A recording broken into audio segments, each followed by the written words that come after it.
There was a woman who turned heads wherever she went.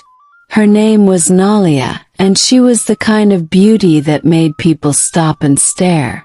Nalia's skin was smooth and dark like rich earth, her body curvy and full, and her walk was slow, with every step catching attention.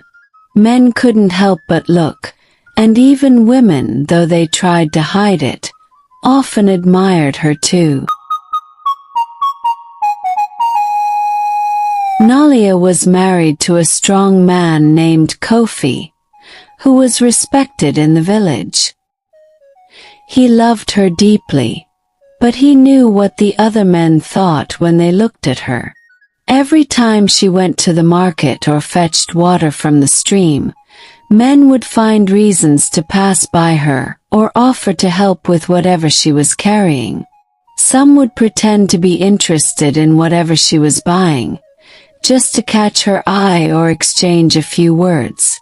The women whispered about her in low voices. Some said it wasn't fair how all the men in the village seemed to be obsessed with her. Is she using charms?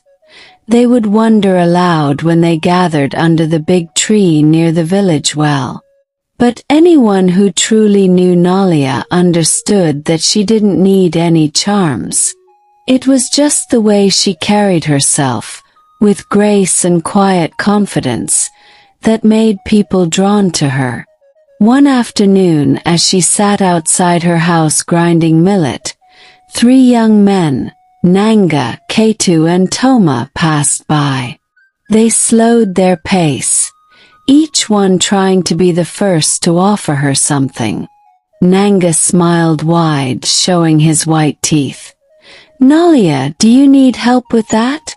I can grind the millet for you. It's heavy work for a woman." Ketu, not wanting to be left out, quickly added, "Or maybe you need someone to fetch water from the stream. You shouldn't be walking all that way in this heat." Toma, who was shy but determined to impress, simply stood by, staring, his mouth half open, as if trying to think of something clever to say but failing. Nalia smiled softly, knowing what they were doing. "No, thank you," she said kindly. "I can manage." As the days passed, the attention from the men only grew. Whenever there was a village celebration, they would crowd around, each one trying to sit closer to her, trying to make her laugh or get her to dance. Even the older men, who were usually wise and serious, would suddenly become playful when Nalia was around. But through it all, Nalia remained faithful to her husband Kofi. She never gave the men any reason to think she was interested in them. She was kind, yes, but her heart was steady and loyal. She knew how much Kofi loved her and respected him too much to ever betray him. Kofi noticed the looks from the men but trusted Nalia completely. Still, there were times when he would joke with her, saying, "You'll give me trouble with all these men looking at you." She would laugh and reassure him, "You have nothing to worry about, Kofi. My heart belongs only to you." The men in the village continued to be drawn to Nalia, but slowly they began to realize that she was beyond their reach. She was admired by all, but she was Kofi's, and that they had to accept. In the end, it wasn't just Nalia's beauty that made her unforgettable. It was her strength, her loyalty, and the way she carried herself with pride and dignity. And even though the men couldn't have her, they couldn't help but continue to admire her from afar. As time went by, Nalia's beauty remained the talk of Oati village, but something else began to happen. The more the men admired her, the more restless some of their wives became. It wasn't jealousy, at least not entirely. It was the nagging feeling that their husbands were always distracted, their eyes wandering towards Nalia whenever she was around. Among the women in the village, two of them in particular, became more and more bothered by Nalia's presence. One was Amara, a fiery woman with sharp eyes and a loud voice. Her husband, Toma, had been one of the men who had openly admired Nalia, though he never dared say it to Amara's face. But Amara knew. She could see the way he would stop talking whenever Nalia passed by, his gaze following her like a shadow. The other woman was Sherry, quieter and more thoughtful than Amara, but no less concerned. Her husband, Nanga, often found excuses to be near Nalia. Whether it was at the market or during village meetings, Nanga seemed to find his way close to her. Sherry didn't speak much, but her eyes had seen it all, and the unease she felt grew stronger with each passing day. One evening, as the sun was setting and the sky was painted with shades of orange and purple, Amara decided she'd had enough. She marched over to Sherry's house, determined to speak her mind. Sherry was sitting outside, peeling yams for dinner when Amara arrived, her face set with determination. "Sherry," Amara began without greeting, her voice low but firm. "We need to talk about Nalia." Sherry glanced up, surprised by Amara's sudden appearance, but not entirely shocked by what she was about to say. She had been expecting this conversation for a while. "What about her?" Sherry asked cautiously, though she already knew where the conversation was headed. "You know what I'm talking about," Amara said, crossing her arms. "Our husbands can't seem to keep their eyes off her. It's like she's cast a spell over them." Sherry sighed and set down the yam she had been peeling. "I've noticed," she admitted quietly. "But what can we do? It's not like she's doing anything wrong." "Maybe not," Amara agreed, "but it's causing problems. My Toma barely listens to me anymore. Every time we go to the market, his eyes are on her. And Nanga, he's no different. You can't tell me you haven't seen it." Sherry looked down at her hands, knowing Amara was right. "I've seen it," she said after a long pause. "But I don't think confronting her will solve anything. It's not Nalia's fault that the men are acting this way." Amara scowled. "So what are we supposed to do? Just sit back and watch while our husbands act like fools?" Before Sherry could answer, a new voice interrupted them. "Maybe you should ask yourselves why your husbands are looking elsewhere in the first place." Both women turned in surprise to see Kaisai, one of the older women in the village, standing nearby.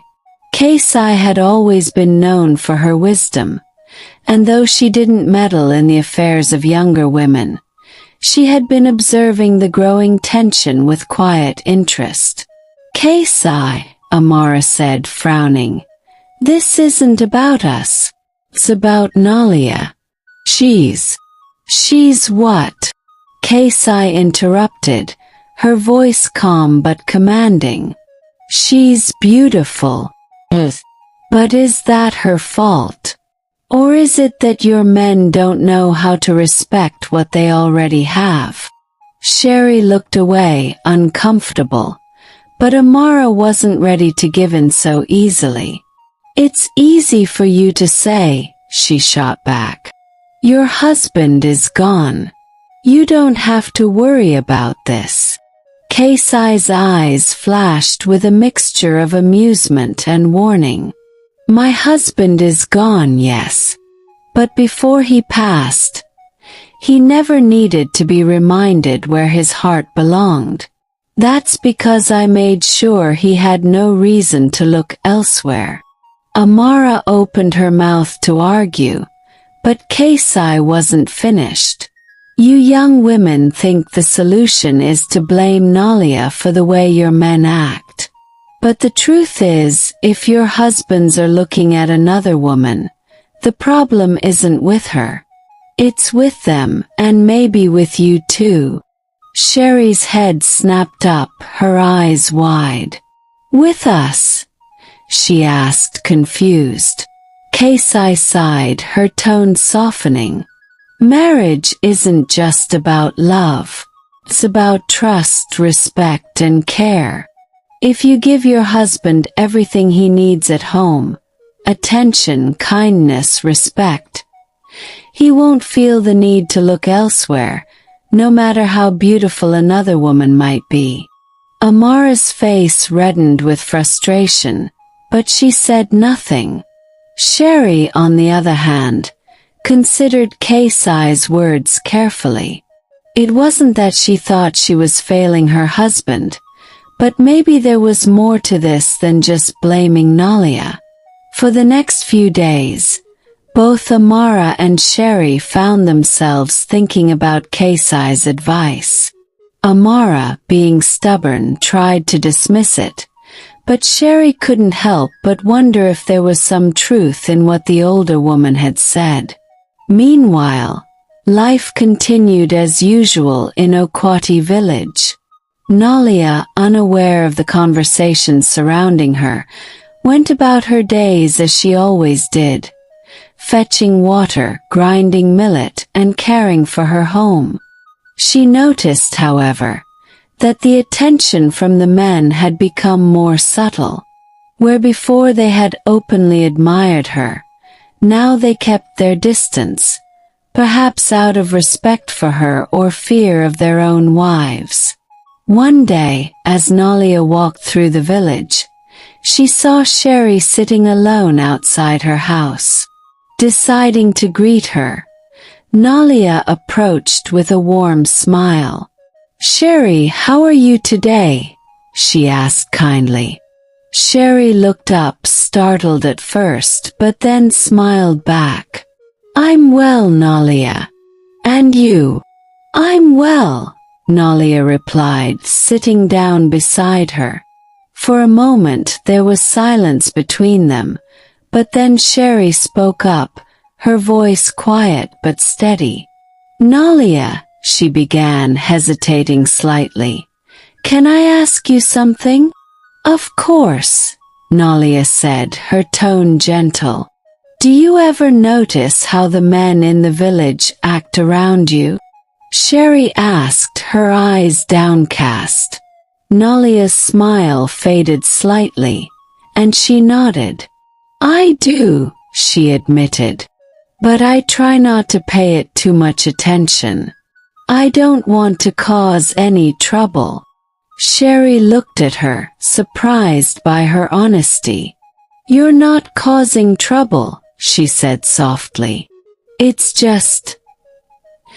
It's hard sometimes. I see how my husband, Nanga, looks at you, and I wonder if I'm doing something wrong." Nalia's heart softened at Sherry's words. "Sherry, you're not doing anything wrong. Your husband loves you, I'm sure of it. Men are sometimes drawn to what they see, but it doesn't mean their hearts are not with the ones they love. I know how much Kofi loves me, and I trust him completely. You should trust Nanga too." Sherry listened carefully, her mind turning over Nalia's words.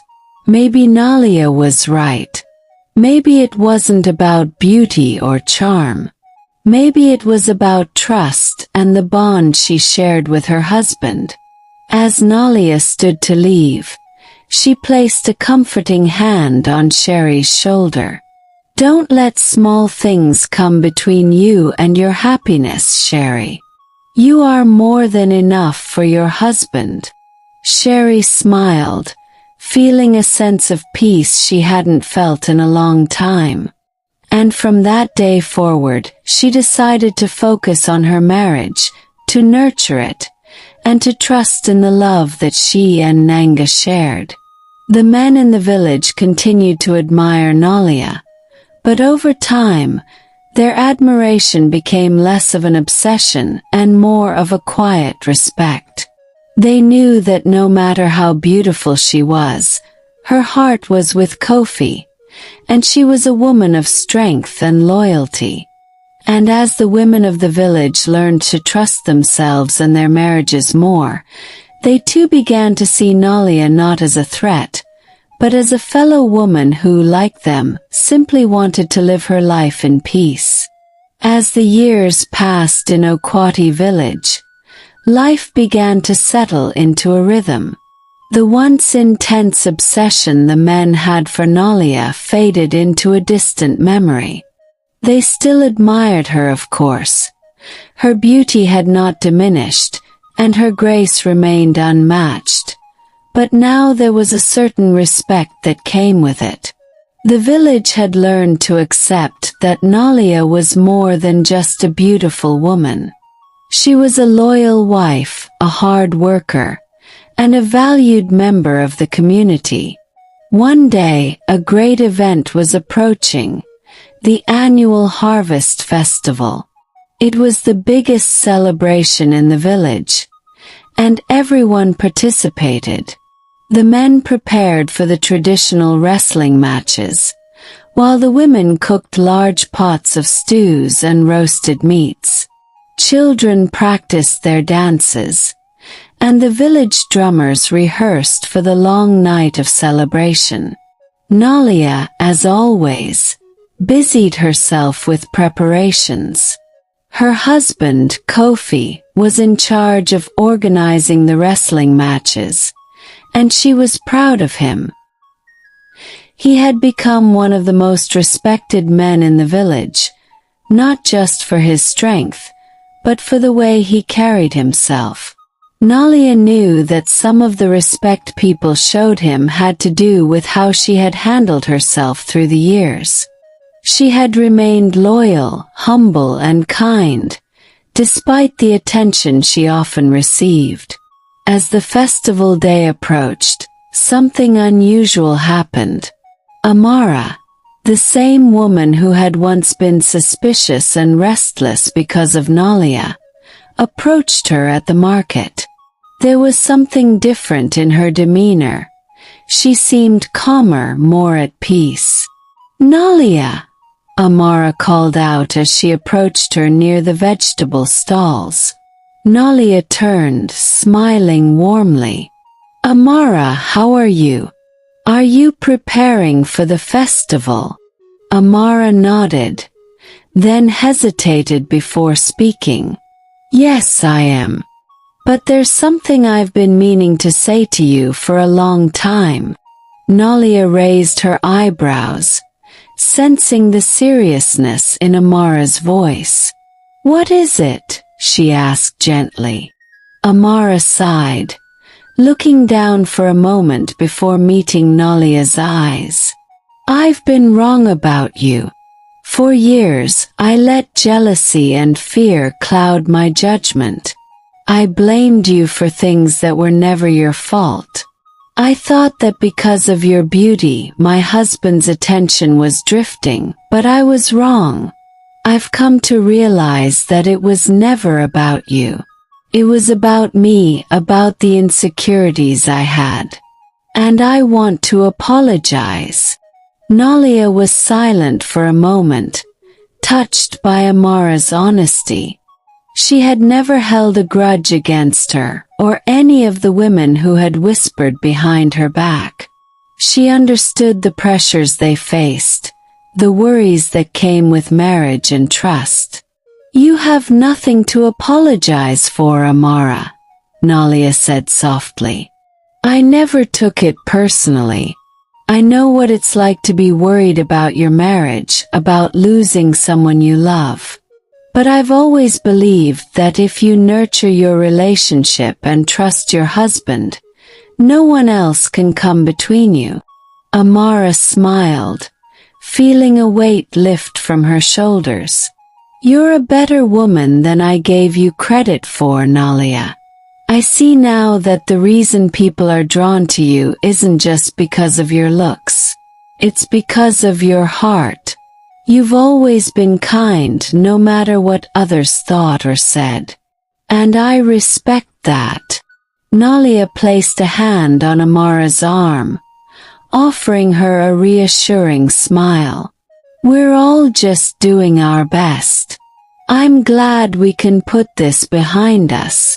From that day on, Amara and Nalia became friends, their bond growing stronger as they realized how much they had in common. They both loved their families, worked hard for their homes, and wanted the same peace and happiness for their village. Sherry, too, had found peace within herself. She no longer worried about Nanga's wandering eyes, and their marriage had grown stronger because of it. The night of the harvest festival arrived, and the entire village was alive with excitement. Drums echoed through the air, and the smell of roasted goat and fresh stew filled every corner. Men gathered for the wrestling matches, flexing their muscles and preparing for friendly competition, while the women laughed and chatted as they set up the food. Nalia was helping to serve the food when Kofi, her husband, walked up to her with a proud smile. He had just won his wrestling match, and the village was cheering his name. "Did you see me out there?" he asked with a grin, wiping the sweat from his brow. Nalia laughed, handing him a bowl of stew. "I saw you. You were as strong as ever. No one could beat you." Kofi took the bowl, his eyes softening as he looked at her. "I couldn't have done any of this without you, Nalia. You've always stood by me, and I'm grateful for that every day." Nalia smiled, her heart swelling with love for him. "And I always will, Kofi. You know that." As the night wore on, the village danced and celebrated under the stars. The mood was light and joyful, and for the first time in years, there was no tension, no whispers, no hidden glances. The village had finally come to peace with itself, and Nalia had become a symbol of that peace, not just for her beauty, but for her strength, her loyalty, and her quiet wisdom. Later that night, as the drumming slowed and the fires burned low, Nalia and Kofi sat together under the large baobab tree, watching the stars. The village was still buzzing with laughter and music in the background, but for a moment they were in their own world. "You know," Kofi said, breaking the comfortable silence, "I used to worry about all the attention you got from the other men. But over time I realized that you never gave them any reason to hope. You were always mine, and I've always been yours." Nalia leaned her head against his shoulder, feeling the warmth of his skin. "And I always will be, Kofi. We've built a good life together, haven't we?" "We have," he agreed, his voice filled with contentment. "And I wouldn't trade it for anything." As they sat there, watching the stars twinkle above, Nalia felt a deep sense of peace. She knew that her beauty had once caused unrest in the village, but now it was different. The people no longer saw her as an object of desire, but as a woman who had stood firm in her love and loyalty, who had weathered the storms of gossip and jealousy with grace. And as the village of Oati continued to grow and thrive, Nalia's story became one of quiet strength, a reminder that true beauty was not just in how a person looked, but in how they lived, loved, and remained faithful to what mattered most. In the end, it wasn't her curves or her pretty face that people remembered. It was her heart, steady and strong, that left an imprint on everyone she touched. And that was more than enough.